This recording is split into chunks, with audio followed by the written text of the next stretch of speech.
திராவிடர் கழகத்தின் சார்பாக 2 அற்புதமான நூல்களை வெளியிடுகின்ற இந்த இனிய விழாவிலே கலந்து கொண்டு சிறப்புரை ஆற்றுவதற்காக காத்திருக்கின்ற திராவிடர் கழகத்தினுடைய தலைவரும் தமிழர்களுடைய மனச்சாட்சியுமாக இருக்கின்ற என் அன்பிற்கும் மரியாதைக்குரிய ஐயா ஆசிரியர் அவர்களே, மண்டல் குழுவும் திராவிடர் கழகமும் என்கிற நூலை வெளியிட்டு அறிமுகப்படுத்தி உரையாற்றி அமர்ந்திருக்கின்ற என் அன்பிற்கும் மரியாதைக்குரிய அன்பு அண்ணன் திராவிட இயக்க தமிழர் பேரவையினுடைய தலைவர் பேராசிரியர் சுபவி அவர்களே,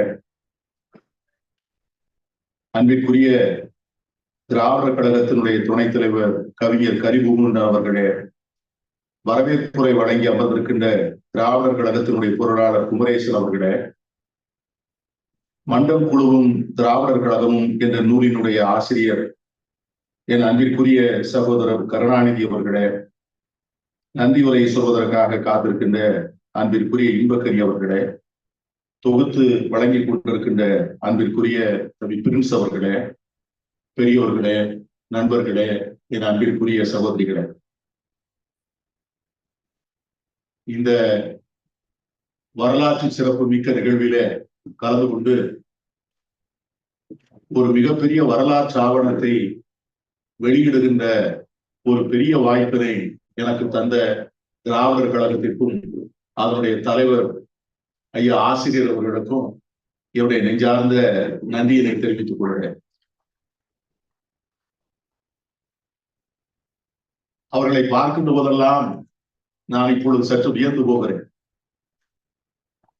2 வாரங்களுக்கு முன்பு மணவழகர் மன்றம் ஒரு நிகழ்ச்சியிலே அவர்களோடு கலந்து கொள்ளக்கூடிய ஒரு வாய்ப்பை நான் பெற்றிருந்தேன்.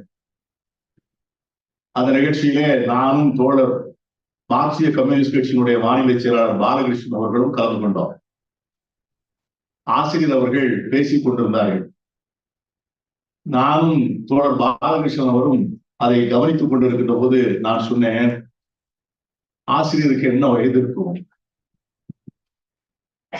எப்படி இவ்வளவு நினைவு குறிப்புகளை தன்னுடைய ஞாபகத்திலே வைத்துக் கொண்டு வார்த்தைகள் தடம் பெறலாமல் இந்த வயதில் ஆற்றலுக்காக பேசுகிறாரே, இந்த ஞாபக சக்தியும் இந்த கூர்மையாக சிந்திக்கும் திறனும் எல்லோருக்கும் வாய்ப்பு இருக்கிறது.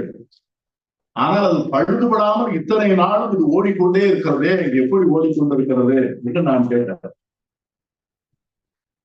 அப்போ நான் சொன்னேன்,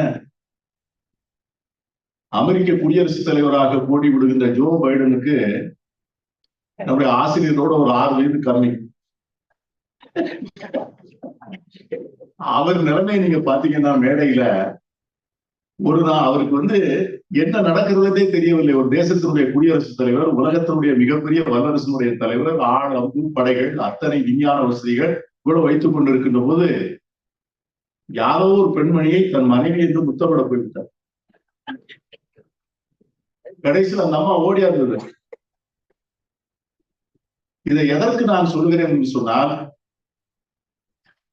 அவர்களுக்கு இறைவன் மீது நம்பிக்கை கிடையாது, எனக்கு இறைவன் மீது நம்பிக்கை உண்டு. இப்படி ஒரு தலைவர் இவ்வளவு விவரங்களை, இத்தனை தகவல்களை, வரலாற்று முக்கியம் வாய்ந்த பல சம்பவங்களை நமக்கு மீண்டும் மீண்டும் நினைவூட்டக்கூடிய வகையிலே உயிருள்ள விக்கிபீடியாவாக நடமாடுகிறார் என்று சொன்னால் அது தமிழ்நாட்டிற்கு கிடைத்த ஒரு மிகப்பெரிய பொக்கிஷம் என்று நான் சொல்ல ஆசைப்படுகிறேன். வரலாறு தெரியாத சமூகம் வாழ்ந்ததில்லை. வரலாறு தெரியாத சமூகத்திற்கு நிகழ்காலம் புரியாது. நிகழ்காலம் புரியாத சமூகம் எதிர்காலத்திற்காக திட்டம் நடந்தது. ஆகவேதான் வரலாறு மிக மிக முக்கியம். வரலாற்றை இன்னைக்கு பாஜக RSS போல வரலாற்றை திசை திருப்புகின்ற முயற்சியிலையோ, வரலாற்றை மாற்றி எழுதுகின்ற முயற்சியிலையோ, அது நாம் சொல்வதுதான் வரலாறு என்று வாதிட நிலையிலேயோ நாம் இல்லை. வரலாற்றை வரலாற்றாக அப்படியே ஒத்துக்கொள்கிறோம். வரலாற்றில் எங்கெல்லாம் தவறுகள் நடந்ததோ அந்த தவறுகளை வரலாற்று தவறுகள் என்று ஒத்துக்கொண்டுதான் ஆக வேண்டும். இது எல்லா இயக்கத்திற்கும் ஏற்பட்டிருக்கிறது. அண்ணன் பேசும்போது அவர்கள் சொன்னார்கள், சுபவி பேசும்போது, இந்த காலகட்டம், இந்த புத்தகம், இந்த 9வது தொகுதி பேசுகிற காலகட்டம் தந்தை பெரியார் அவர்கள் காங்கிரஸை தூக்கி சுமந்த காலம். பெருந்தலைவர் காமராஜருடைய புகழை பட்டி தொட்டி எல்லாம் கிராமம் கிராமமாக தாலுகாக பெருந்தலைவர் காமராஜர் அவர்களை எப்படியெல்லாம் மக்கள் மத்தியிலே கொண்டு செல்ல முடியுமோ அப்படியெல்லாம் கொண்டு செல்வதற்காக அந்த தள்ளாத வயதிலே தன்னுடைய ஒவ்வொரு உடலினுடைய ஒவ்வொரு திசுவையும் காங்கிரசுக்காக அர்ப்பணித்தார். அவரே சொல்கிறார், என் அளவுக்கு காங்கிரசுக்கு யாரும் உழைக்கவில்லை என்று சொல்றார். ஆனால் அந்த காலம் மாறுகிறது, காங்கிரஸ் தோற்கிறது. தந்தை பெரியார் அவர்கள் திருச்சியில் இருக்கிறார்கள். அண்ணா அவர்கள் தந்தை பெரியாரை பார்ப்பதற்காக திருச்சி போகிறார்.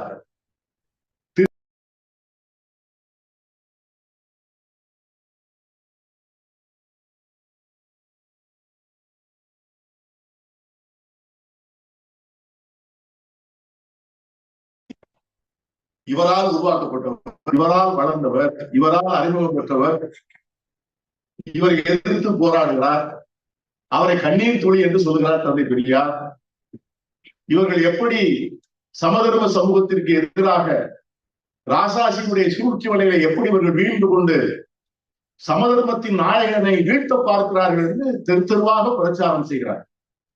அந்த பிரச்சாரத்தினுடைய முடிவிலே, தேர்தல் முடிவிலே காங்கிரஸ் தோற்கிறது, திராவிட முன்னேற்ற கழகம் வெற்றி பெறுகிறது. அண்ணா அவர்கள் பெருந்தன்மையோடு அங்கே வருகிறார்கள். அப்பொழுது தந்தை பெரியார் சொல்கிறார், தலையக வேண்டும் என்று என்னை நாணப்பட வைத்து விட்டீர்கள் என்று சொல்கிறார். அது முடிந்த உடனே அண்ணா சொல்கிறார், எங்களுக்கு நீங்கள் வழிகாட்ட வேண்டும், ஆலோசனை சொல்ல வேண்டும் என்று சொல்ல. அப்பொழுது கூட பெரியார் சொல்றாரு பாருங்க, அந்த நாணப்படுகிறேன் என்கிற வார்த்தை சொன்னவர் அதுக்கு அடுத்தால சொல்லுகிறார், உங்களுக்கு வழிகாட்டுவதும் உங்களை பாராட்டுவதும் உங்கள் நடவடிக்கைகளை பொறுத்தது என்று அந்த இடத்திலேயே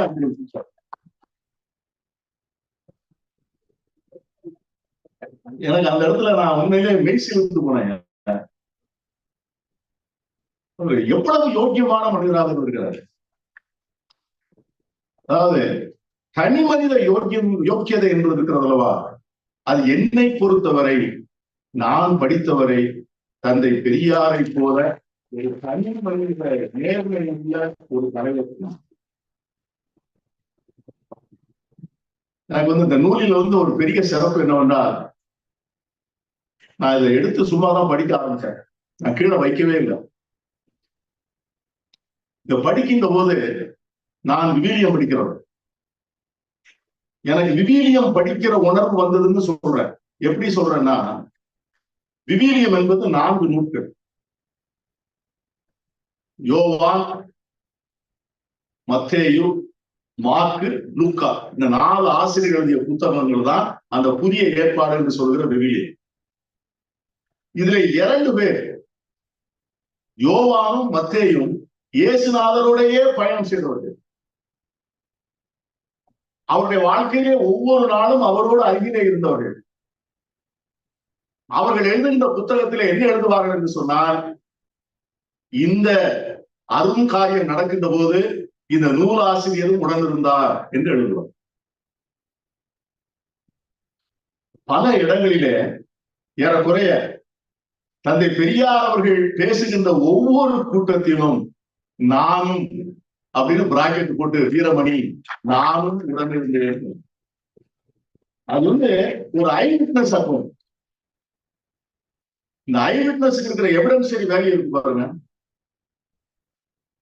இதே மாதிரி நபிகளாருக்கும் இருந்தது. நபிகளாருடைய வாழ்க்கையில் நடந்த சம்பவங்கள், இறைவன் மூலம் அவருக்கு அருளப்பட்ட திருமலையை தவிர அதை விட்டு வேறு அவர் சொன்ன வார்த்தைகள், சம்பவங்களை நபி தோழர்கள் எழுதுகிறார்கள்.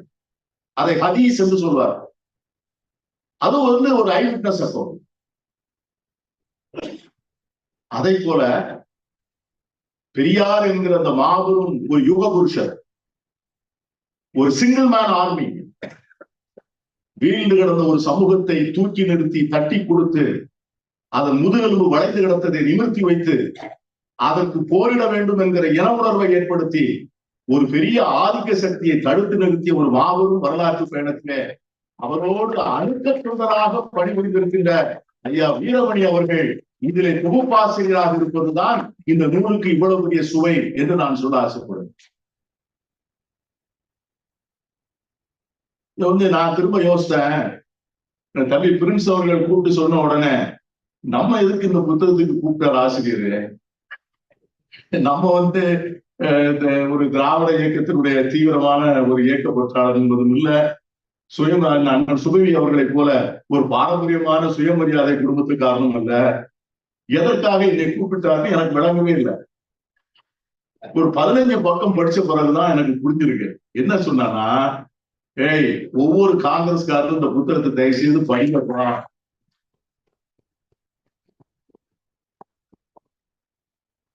நீங்க தெரிந்து கொள்ள வேண்டிய செய்தி நிறைய இருக்கு.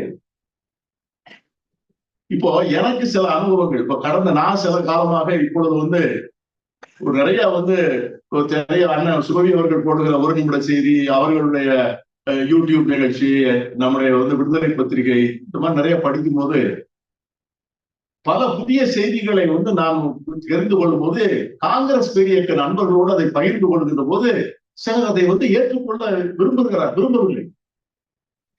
ஒரு சம்பவம் நடந்தது. ஒரு 2 மாதத்திற்கு முன்பு தமிழ்நாடு காங்கிரஸ் கமிஷனுடைய பொதுக்குழு கூட்டம் நடந்தது. அந்த பொதுக்குழு கூட்டத்திலே நான் பேசுகின்ற போது சமூக நீதி பயணத்தினுடைய புதிய வரலாற்றை இங்கு ராகுல் காந்தி துவங்கி இருக்கிறார். இந்த புதிய பயணத்தினுடைய அவசியத்தை உணர்ந்து கொள்ள வேண்டாம். தந்தை பெரியார் அவர்கள் காங்கிரஸ் கட்சியில இருக்கின்ற போது இந்த சமூக நீதி பயணத்தினுடைய தீவிரத்தை அவர் உணர்த்திய காரணத்தினால் அவர் அங்கே புறந்தள்ளப்பட்டு காங்கிரஸை விட்டு வெளியேறுகிறார். அதற்கு பிறகு சமூக நீதியை தூக்கி சுமக்க காங்கிரஸ் கட்சியிலே ஆட்கள் மிகவும் குறைவு. இன்று அந்த சமூக நீதியை தூக்கி கொண்டு அகில இந்திய அளவிலே பாராளுமன்றத்திலே நின்று கொண்டு இதே பெரியார் கேட்ட கேள்வியை பாராளுமன்றத்திலே கேட்கிறார் ராகுல் காந்தி என்று சொல்லி அதை சொல்லுகின்ற போது காந்தியடிகளுக்கும் பெரியார் அவர்களுக்கும் உள்ள அந்த கருத்து வேறுபாட்டை பற்றி சொன்னேன். தனி கிணறு வெட்ட வேண்டும் என்று சொல்லுங்க. பெரியார் அவர்கள் கோபப்படுகிறார். கிணறு பொது கிணறு, அவனை ஏன் நீங்கள் தண்ணீர் எடுக்க விடவில்லை, அவனை ஏன் நீங்கள் தண்ணீர் குடிக்க அனுமதிக்கவில்லை, ஆகவே நான் போராட்டம் நடத்த போகிறேன் என்று சொன்ன போது காந்தியடிகள் அதை வேறு மாதிரி பார்க்கிறார். அவர்களுக்கு வேண்டுமென்றால் தனி கிணறு வெட்டி கொடுத்து விடுவோம் நம்ம செலவுல. தமிழ்நாடு காங்கிரஸ் கட்சி தலைவராக இருக்கிறார் தந்தை பெரியார். அந்த கிணறை துவக்கி வைக்க போகின்ற போது என்ன சொல்கிறார் என்றால், எனக்கு இது உடன்பாடு இல்லை. அவன் மானங்கெட்டு போய் இந்த தண்ணீரை குடிப்பதை விட அவன் தண்ணீர் குடிக்காமலே செத்து போகட்டும். உடனே ஒரு அம்மணி எழுதிட்டார். அப்படி சொல்லவே இல்லை. அது உடனே பத்திரிகைகள்லாம் இருக்குதா, வீட்டுக்கு பேசினாரே எதிர்ப்பு வந்தது, அது மாதிரிலாம் நிறைய செய்திகள் வந்தது. நான் மறுநாள் காலையில நம்ம கவிஞர் அவர்கிட்ட தான் பேசினேன். நான் பேசினது சரிதானா, எனக்கு கிடைத்த குறிப்பு சரிதானா, இதை நான் இப்படி பேசினதுனால இப்படி எங்கள் கட்சியில என்னை கேள்வி கேட்டார்களே. உடனே அவருதான் ஒரு நடமாடுங்கதான் லைப்ரரி இருக்கிறார். உடனே தேதி வாரியா என்னன்னைக்கு நடந்தது, என்னென்ன சம்பவங்கிறதை எடுத்து எனக்கு உடனே வாட்ஸ்அப்ல எல்லாத்தையும் அனுப்பி வைத்தார். காங்கிரஸ்காரர்களுக்கு காங்கிரஸ் கட்சியை மிக அதிகமாக நேசிக்கின்றவர்களுக்கு இதை போன்ற செய்தியை சொன்னால் ஏதோ காங்கிரஸ் கட்சிக்கு எதிராக இவரே பேசுகிறார் என்று தோன்றக்கூடிய அளவுக்கு நம்முடைய மக்கள் மத்தியிலே வரலாற்று புரிதல் இல்லை என்பதுதான் நமக்கு ஏற்பட்டிருக்கிற மிகப்பெரிய சோகம். அந்த வரலாற்று புரிதலை இன்றைக்கு இதை போன்ற புத்தகங்களை படிப்பதன் மூலம் நாம் தெளிவு. எனக்கே ஒரு செய்தி மிக ஆச்சரியமான செய்தி இந்த புத்தகத்துல. சேர்மாதேவி குருகுல போராட்டத்தை பற்றி எனக்கு தெரியும். என்னுடைய மாவட்டம், அந்த மாவட்டத்தில் நான் மாவட்ட காங்கிரஸ் கட்சி தலைவராக இருந்திருக்கிறேன். 9 வருஷம் இருந்தேன். அந்த ஊர்ல தான் அந்த போராட்டம் நடந்து தந்தை பெரியார் அவர்கள் அந்த குருகுலத்திலே நடந்த கொடுமையை பற்றி அவர் விவரமா சொல்றார். அதுதான் முதல்ல வந்து தந்தை பெரியாருக்கும் ராஜாஜி அவர்களுக்கும் ஒரு மன வேறுபாடு வரக்கூடிய காலமே அப்படிதான். அவர் புத்தகத்தை படித்தா சொல்லுவாங்க. இதுக்கு அடுத்தாற்போலதான் திருவிக்கா அவர்களோட அந்த மாநாட்டிலே வந்து தந்தை பெரியார் அவர்கள் வெளியே வருகிற செய்தி வந்து அதுக்கு அடுத்து வருகிறது. அது எனக்கு தெரியாத செய்தி என்னவென்று சொன்னால், இந்த குருகுலத்திலே 2 தரப்பு உணவு, 2 தரப்பான வாழ்க்கை, இது எப்படி வந்து அங்கே நடந்தது என்பதை தந்தை பெரியாருக்கு யார் சொல்லுகிறார்கள் என்று சொன்னால், அன்றைக்கு முதலமைச்சராக இருந்த ஓமந்தூர் ராமசாமி ரெட்டியாருடைய மகன் வந்து சொல்லுகிறார். அவர் அங்கே போய் படிக்கிறார். ஓமந்தூர் ராமசாமி அவர்கள் முதலமைச்சருடைய பையன் அங்க படிக்கிறார். அவர் போய் சொல்றாரு, எனக்கு வெளியே சாப்பாடு, அவர்களுக்கு உள்ளே சாப்பாடு, அவர்களுக்கு உப்புமா போடுவார்கள், எங்களுக்கு பழங்கஞ்சி கொடுப்பார்கள். இதை சொன்ன உடனே தான் தந்தை பெரியார் அவர்கள் கோவப்பட்டு அந்த பணத்தை கொடுக்க கூடாதுன்னு நிப்பாட்டுறாரு. ஓமந்தூராருடைய பையன் சொல்லித்தான் இந்த செய்தி தெரியும் என்பது எனக்கு இந்த புத்தகத்தை படித்த பிறகுதான் எனக்கு அந்த தகவல் தெரியும். இதையெல்லாம் எதற்கு நான் சொல்கிறேன் என்று சொன்னால், இந்த வரலாற்றுல தந்தை பெரியார் அவர்கள் எத்தனை விதமான போராட்டங்கள், எத்தனை விதமான முன்னெடுப்புகள், 42 போராட்டம் என்று இந்த நம்முடைய ஆசிரியர் அவர்கள் இந்த பிற்படுத்தப்பட்டவருக்கான இடஒதுக்கீட்டுக்காக நடத்தப்பட்டதை எல்லாம் குறித்தார். இந்த புத்தகத்தை படிங்க, ஒரு நாள் கூட அவர் ஓய்வெடுக்கவில்லை. 25ஆம் தேதி அன்னைக்கு காஞ்சிபுரம், 26ஆம் தேதி அன்னைக்கு மயிலாடுதுறை, 27ஆம் தேதி அன்னைக்கு திருநெல்வேலி, 28ஆம் தேதி கன்னியாகுமரி, வரிசையாக. என்ன வயது? அதுல வந்து அந்த மாவட்ட தலைவர் அறிக்கை கொடுக்கிறார், ஐயாவுக்கு உடம்பு முடியல, அவரால் இறங்கி நடக்க முடியல, மலஜலம் கழிப்பதே கடினமாக இருக்கிறது தொண்டர்களே, ஆகவே ஐயா அவர்களை வீட்டுக்கு அழைக்காதீர்கள், அந்த வேனில் இருந்து கீழே இறக்காதீர்கள் என்று அவர்கள் அறிக்கை கொடுத்து கெஞ்சக்கூடிய அளவுக்கு அவருடைய உடல் நலம். ஆனால் அவர் என்ன சொல்கிறார் என்று சொன்னார், கூட்டம் போடு, பேச வேண்டும், பிரச்சாரம் செய்ய வேண்டும், உடலிலே இருக்கின்ற அந்த ஒவ்வொரு வெத்த துளி இருக்கின்ற வரையும் இந்த பரப்புரை நடத்த வேண்டும். அதான் ஆங்கிலத்தில் ஒரு அருமையான புத்தகம், டை எம்டின்னு சொல்லு, வெறுமையாக இறந்து போங்கன்னு சொல்றாங்க. எப்படி வெறுமையாக இறக்க வேண்டும்? என் உடம்பில் இருக்கின்ற ஒவ்வொரு அணுவும், என் உடம்பில் இருக்கிற ஒவ்வொரு இரத்த துளியும், என் நாடி நரம்புகளில் இருக்கின்ற ஆசைகள், வேட்கைகள், தொண்டு செய்ய வேண்டும் என்கிற தலையாத ஆர்வம், இத்தனையையும் நான் கொட்டி தீர்த்து வாழ்ந்து முடிக்கின்றவரை நான் ஓய மாட்டேன், உறங்க மாட்டேன், உழைத்துக் கொண்டே இருப்பேன் என்று சொல்கிற அந்த ஒரு பெரிய வாழ்க்கை. காங்கிரஸை ஆதரித்தார், காங்கிரஸை கடுமையாக எதிர்த்தார், சங்கராச்சாரியார் மீது அவ்வளவு பெரிய விமர்சனங்களை வைக்கிறார். ஆனால் சங்கராச்சாரியார் பேரிலே உள்ள தொழிற்பள்ளியை துவக்கி வைக்கிறார் தந்தை பெரியார். சிருங்கேரி சங்கராச்சாரியார் பேரிலே வந்து ஜிடி நாயுடு அவர்கள் ஒரு தொழிற்பள்ளியை துவக்கி வைக்கிறார். அந்த தொழிற்பள்ளியை துவக்கி வைக்க வேண்டும் என்று தந்தை பெரியாரை கேட்கிறார். தந்தை பெரியார் வந்து அதை ஒத்துக்கொள்கிறார். எந்த சங்கராச்சாரியாருக்கு எதிராக தெரு தெருவாக ஊர் ஊராக பிரச்சாரம் செய்கிறாரோ அந்த சங்கராச்சாரியார் பேரிலே துவக்கப்படுகின்ற பள்ளியை இவர் திறந்து வைக்க ஒத்துக்கொண்டு அதை சொல்றார்.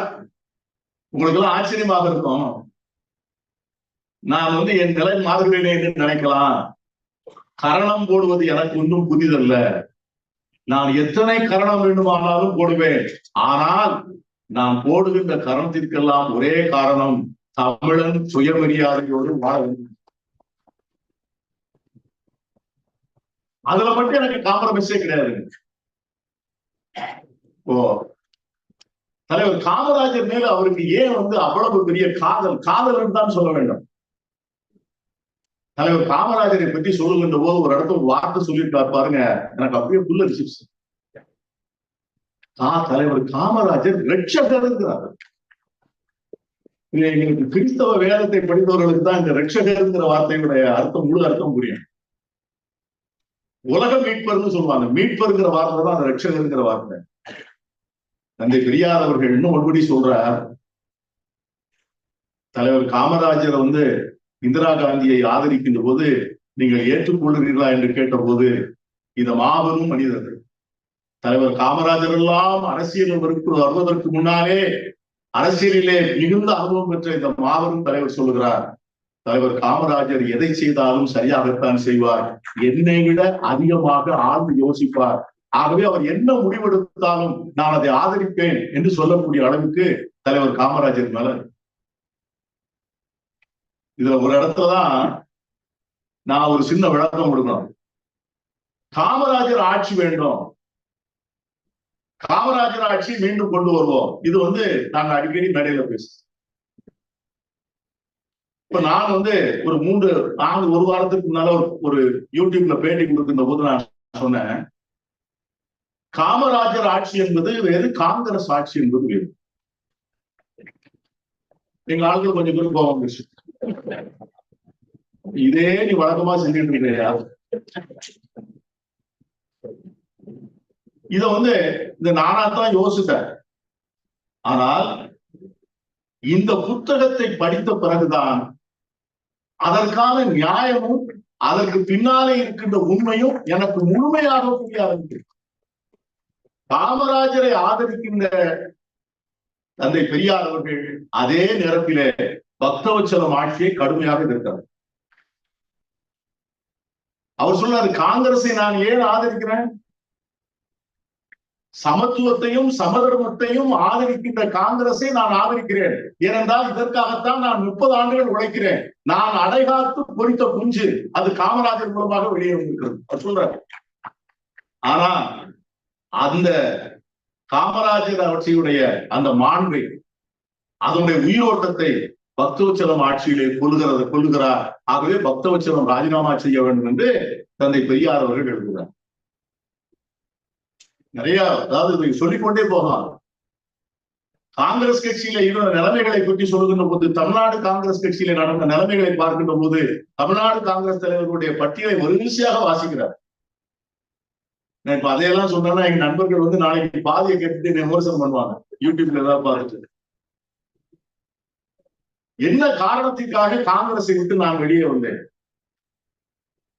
திருவிக்கோவை பற்றி நம்ம எல்லாருக்கும் தெரியும். தமிழ் தென்றல் திருவி கல்யாண சுந்தரனார், மணவழகனார் என்று சொல்றோம்.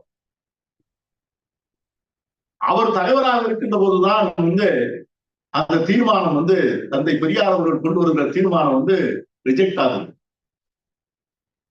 அப்படி அந்த தீர்மானத்தை நிராகரிக்கின்ற போது அந்த சம்பவத்தை அவர் ஆனந்த விகடன் பத்திரிகைக்கு அளிக்கிற பேட்டியில அவர் சொல்றாரு, ராஜாஜி அவர்கள் தேர்தலிலே நிற்க வேண்டும் என்கிற தீர்மானத்தை கொண்டு வருகிறார். தந்தை பெரியார் அவர்கள் அதற்கு உடன்பாடு இல்லை. கடைசி தந்தை பெரியார் எப்படி ஒத்துக்கொள்கிறார்கள் என்று சொன்னால், தேர்தலிலே போட்டியிடலாம், ஆனால் 50 விழுக்காடு இடங்களை பிற்படுத்தப்பட்டவருக்கு, பிராமணர் அல்லாதவர்களுக்கு கொடுக்க வேண்டும் என்ற தீர்மானத்தை சேர்த்து போடுங்கள் என்று சொல்றார். அதை அந்த தீர்மானத்தை அந்த செயற்குழு கூட்டம் நிராகரித்து விடுகிறது. அதற்கு பிறகு சட்டப்படி ஒரு வழி கண்டுபிடிக்கிறார். யாரு? தந்தை பெரியார் அவர்கள். என்ன வழின்னு கேட்டீங்கன்னா, பொதுக்குழு உறுப்பினர்களில் 50 பேர் கையெழுத்து போட்டால் அந்த தீர்மானத்தை மீண்டும் எடுத்துக் கொள்ளலாம். இதை யார் சொல்றா? திருவிக்கதான் சொல்றாரு. நீ அப்படி வாங்கி கொடு. தந்தை பெரியார் அவர்கள் உடனே 50 பொதுக்குழு உறுப்பினரிடம் கையெழுத்து வாங்கி அந்த தீர்மானத்தை கொண்டு போய் கொடுக்கிறார். திருவிக்க அவர்கள் அப்பொழுதும் அந்த தீர்மானத்தை நிராகரித்து விடுகிறார். அப்ப சொல்றாரு முதலியார, அவர் பேசுறாரு பாருங்க இந்த வார்த்தைய, முதலியார நீங்க தானே சொன்னீங்க, அப்ப அந்த புத்தி வேற, இப்பொழுது இந்த புத்தி வேறையா? தந்தை பெரியாரை கூட வேற யாரும் இதை கேட்க முடியாது. ஏன்னா அவர் ஒரு பெரிய ஆழ்ந்த தமிழறிஞர், அப்பொழுது நேர்மையாளர், மிகப்பெரிய தியாகி. அவரை போன்ற ஒருவரை கூட தன்னுடைய நிலைப்பாட்டுக்கு, தான் எடுத்துக்கொண்டிருக்கின்ற மிகப்பெரிய வேள்விக்கு, தான் எடுக்கிற முயற்சி நியாயமான முயற்சிக்கு அவருக்கு சரியில்லைன்னு சொன்ன உடனே நட்பை பாராமல், தகுதியை பாராமல் அவரை கண்டிக்கின்ற அந்த அறச்சீட்டம் இருக்கிறது அல்லவா, அந்த அறச்சீட்டம் என்பது தந்தை பெரியாருக்கு மட்டுமே வாய்ப்பு உண்டு. அதாவது இன்னும் நிறைய சொல்லலாம், 20 நிமிடங்கள் தான். ஒரு இடத்துல வந்து பெருந்தலைவர் காமராஜர் அவர்களுடைய உயிரை பலி எடுப்பதற்காக வலதுசாரி பாசிச மதவாத சக்திகள் பூரி சங்கராச்சாரியருடைய தலைமையிலே ஒரு உண்ணாவிரத போராட்டத்தை ஏற்படுத்தி பசுவதையை தடுக்கின்ற அந்த போராட்டம் என்று சொல்லி அவரை கொல்ல நினைத்து அவர் உயிர் படைத்த அந்த அதிசயத்தை தந்தை பெரியார் அவர்கள் எழுதுகின்ற போது உள்ளபடியே நான் நிச்சயமாக இப்படி ஒரு ஆழ்ந்த நட்பும் பெருந்தலைவரின் மீது இவருக்கு இருக்கின்ற இவ்வளவு பெரிய ஈடுபாட்டையும் காங்கிரஸ் கட்சியில இருக்கின்ற பலருக்கே இன்னும் தெரியவில்லையே, இவற்றையெல்லாம் வரலாற்று மாணவர்களாகிய நாமாவது படித்து அவர்களுக்கு சொல்ல வேண்டும். அதற்கான தகவல் களஞ்சியங்களை எங்களுக்கு யார் தருவார்கள்? அதற்காகத்தான் இறைவன் உங்களை இன்னும் ஆரோக்கியமாக, இடகாத்திரமாக, இன்னும் அதிகமான ஆயுதங்களை எங்கள் கையிலே கொடுத்து தொடர்ந்து பிரச்சாரம் செய்யுங்கள் என்பதற்கு எங்களுக்காகத்தான் உங்களை தந்திருக்கிறார் என்று நான் நினைக்கிறேன். அதுல ஆசிரியர் அவர்கள் வந்து சிலர்கள் அவருடைய கைவண்ணத்தையும் காமிக்கிறார், தொகுப்பாசிரியர். அதுல ஒரு இடத்துல சொல்றாரு, தந்தை பெரியார், காமராஜர், குன்றக்குடி அடிகளார், இந்த 3 பேரும் வந்து ஒரு ட்ரையம்பரேட். ஆசிரியர் தொகுப்பாசிரியர் என்ன சொல்றாருன்னா, சமூக சீர்திருத்தத்துக்கு ஐயா பெரியார், மார்க்கத்தினுடைய சீர்திருத்தத்திற்கு குன்றக்குடி அடிகளார். இவர்கள் சொல்லுவதை செய்து முடிப்பதற்கு அரசு தலைவர் பெருந்தலைவர் காமராஜர். இவர்கள் காலம் பொற்காலம்.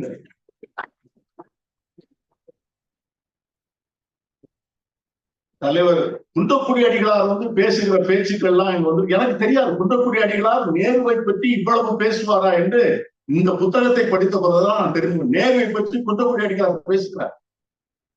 நேருவினுடைய சிந்தனை நான் கூட நாளைக்கு சுபவியவர்களுக்கு பேசுகிறார்கள், அதை கண்டிப்பா வந்து கேட்கணும்னு நான் சொல்லியிருக்கேன். ஏன்னா எங்களுக்கே நிறைய பேருக்கு நேருவை பற்றி தெரியல,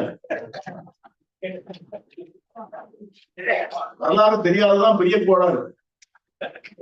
வரலாற்றை வந்து மீண்டும் மீண்டும் சொல்லிக் கொண்டே இருக்க வேண்டும், மீண்டும் மீண்டும் நினைவூட்டிக் கொண்டே இருக்க வேண்டும்.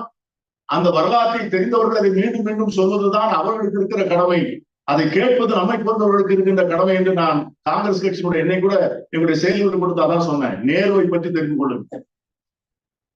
தந்தை பெரியார் அவர்கள் பிராமண எதிர்ப்பாளர், ஆனால் நேருவை எப்படி கொண்டாடுகிறார்? நேருடைய சிந்தனைகளை, நேருடைய உலக பார்வைகளை நேருவும் காமராஜரும் சேர்ந்த பிறகுதான் காங்கிரஸ் கட்சி சோசியலிசம் என்கிற அந்த சமதர்மத்தை சுவீகரித்துக் கொண்டது. அதற்காகத்தான் அவர்களை தோற்கடிக்க நினைக்கிறார்கள் என்று சொல்கிறார். என்றைக்கு ராஜாஜி வெளியே போனாரோ அந்த ஆண்டுதான் ஆவடி காங்கிரஸ் மாநாடு நடக்கிறது. அந்த ஆவடி காங்கிரஸ் மாநாட்டில் தான் சோசியலிச சமூகத்தை அமைப்போம் என்று காமராஜர் தலைமையிலே நேருடைய முன்னிலையிலே தீர்மானம் போடுகிறார்கள். அப்பொழுதுதான் சொல்லுகிறார்கள், இந்த நாட்டினுடைய பனியாட்கள், இந்த நாட்டினுடைய வகுப்பாத சக்திகள், மதவெறி சக்திகள் இந்த தீர்மானத்திற்காகத்தான் காங்கிரஸை தோற்கடிப்பதற்கு முடிவெடுத்து விட்டார்கள் என்று சொல்கிறார். அநேக இடங்களிலே, சில இடங்களிலே தந்தை பெரியார் அவர்களுக்கு தன்னிலே ஒரு கழிக்கிறதா, எனக்கு வாழ்க்கையில என்னப்பா இருக்கு, நான் எதையும் கேட்கலையே, நான் எதையும் அனுபவிக்கலையே, நான் எதையெல்லாம் இழந்திருக்கிறேன், எப்படியெல்லாம் துன்பத்தை தூக்கி சுமக்கிறேன், எனக்கு இருக்கிற ஒரே நோக்கம், எனக்கு இருக்கிற ஒரே தேவை இந்த தமிழ் சமூகம் சுயமரியாதையோடு வாழ வேண்டும் என்பதை தவிர நான் அதிகாரத்தை கேட்கவில்லை, பதவிகளை கேட்கவில்லையே. ஆனால் என்னை விட்டால் இந்த சமூகத்திற்கு வேறு நாதில்லையே என்று அவர் வந்து பல இடங்களிலே கண்ணீர் விடாமல் கதறுவதை எல்லாம் இந்த புத்தகத்திலே பல இடங்களிலே பார்க்க முடியும். அதை படித்தாதான் தெரியும். ஒரு ஆன்மா பேசுது, இந்த மாபெரும் மனிதர் நம்மிடம் இல்லை, ஆனால் அந்த பேசிய வார்த்தைகள் ஒவ்வொன்றும் இந்த புத்தகத்திலிருந்து குதித்து எழுந்து நம் இதயத்தின் கதவுகளை தட்டி சிந்தித்துப்பார் என்று சொல்வதை இந்த புத்தகம் முழுவதும் பார்க்கலாம். படிக்க துவங்கி விட்டால் அதை படிக்காமல் முழுதும் முடிக்காமல் அதை தூக்கி வைத்து விட முடியாது. இன்னும் புத்தகங்கள் வர வேண்டும். ஆகவே காங்கிரஸை ஆதரித்ததும் சரி, காங்கிரஸை எதிர்த்ததும் சரி, பிறகு திராவிட முன்னேற்ற கழகத்தை ஆதரித்ததும் சரி, தந்தை பெரியார் அவர்கள் எந்த நிலையிலும் அவர் மாறினாலும் தன்னுடைய நிலைப்பாட்டில் அவர் மாறவில்லை என்பது ஒரு மிகப்பெரிய வரலாற்று உண்மை. அந்த நேர்மையை இந்த புத்தகம் முழுமையாக வெளியே கொண்டு வந்திருக்கிறது. நான் இன்னும் வரக்கூடிய புத்தகங்களை படிக்க வேண்டாம், இதை போன்ற புத்தகங்கள் நிறைய வர வேண்டும். இன்னைக்கு நமக்கு இருக்கிற சவால் எல்லாம், இன்னைக்கு தந்தை பெரியாருடைய ஆன்மா ஒரு வெற்றி பெற்று, அவருடைய குரல் வெற்றி பெற்றிருக்கிறது என்பதுதான் இந்த ராகுல் காந்தியினுடைய அரசியல் பயணத்தில். தந்தை பெரியார் அவர்கள் ஒரு கேள்வி கேட்கிறார். அக்ரஹாரத்து பட்டியல் என்று ஒரு பட்டியல் போடுறார். பக்தவச்சலனார் ஆட்சியில அக்ரஹாரத்து பட்டியல், செக்ரட்டேரியட்ல யாரெல்லாம் அதிகாரிகள் என்று பட்டியல் போடுகிறார். எந்தெந்த அதிகாரிகள் யார் யார் எந்தெந்த துறையை வைத்திருக்கிறார்கள். நீதிபதிகளை பற்றி எழுதுகிறார். ஒரு ஐசிஎஸ் படித்த ஒருவரை கொண்டு வந்து தலைமை நீதிபதியாக போடுகிறார். தகுதியுள்ள தமிழர்கள் உயர் நீதிமன்ற நீதிபதிகளாக நியமிக்கப்படவில்லை. அவர்களை எல்லாம் சுட்டி காட்டுகிறார். இன்னாரெல்லாம் இருக்கா, இன்னாரெல்லாம் இருக்கா. அவர் சுட்டி காட்டிய பிறகுதான் அவர்களெல்லாம் உயர் நீதிமன்றத்துடைய நீதிபதியாக நியமிக்கப்படுகிறார்கள். அவர் சொல்லுகிற, அவர் கேட்டார் அல்லவா, பக்தவச்சலத்தினருடைய ஆட்சியில தலைமைச் செயலகத்தினுடைய அதிகாரிகள் பட்டியலிலே யார் யாருக்கு என்ன அதிகார பங்கிலிருந்து என்று கேட்ட தந்தை பெரியாரினுடைய கேள்வியைத்தான் இந்த ராகுல் காந்தி பாராளுமன்றத்திலே கேட்டார். இந்த செயலாளர்களிலே எத்தனை பேர் பிற்படுத்தப்பட்டவர்கள், எத்தனை பேர் பட்டியலின மக்கள், எத்தனை பேர் பழங்குடி மக்கள், எத்தனை பேர் சிறுபான்மையினர் என்று கேட்கின்ற போதுதான் இந்த வழக்கு விழித்துக் கொண்டிருக்கிறது.